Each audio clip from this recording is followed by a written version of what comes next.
Roselyne Gaillou et Jonathan Nelson sont les enfants de 2 des 8 héritiers de cette maison classée du cœur historique de Cayenne. Une succession où tous s'entendent pour vendre, mais depuis 3 ans, l'immeuble est squatté. Récemment, les héritiers ont été mis en demeure par la mairie de Cayenne de faire cesser cette situation.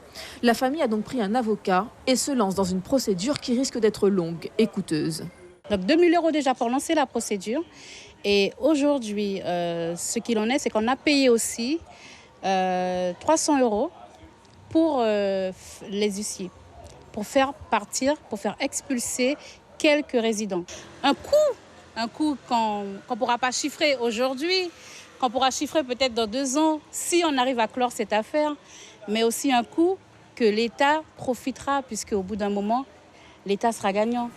Fin septembre, nous avions rencontré les occupants de cet immeuble. Au total, il serait une 50aine à vivre ici. Des étrangers pour la plupart, dont certains en règle, comme cette femme dominicaine et demandeuse d'asile.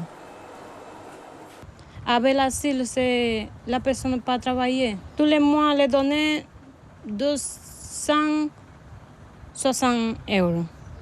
Après, ça pas bien fait pour payer, pour payer la maison, pas payer l'électricité, ça seulement pour manger la personne, les gens.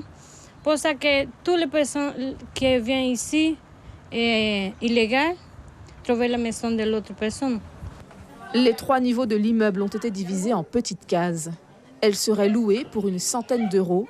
Certaines auraient même été achetées par des occupants près de 600 à 800 €. Électricité volée, un puits et quelques sanitaires à partager. Des déchets et des rats à même le sol. Cet immeuble insalubre est aussi le lieu de trafic et de nuisances. Grâce aux riverains, on a pu savoir qu'il y avait de l'alcool qui était vendu, qu'il y avait de la prostitution ou encore qu'il y avait des délits qui se faisaient. Nous, ce qu'on ne comprend pas, c'est que vu qu'on sait que tout cela se passe à l'intérieur, mais que personne ne fait rien.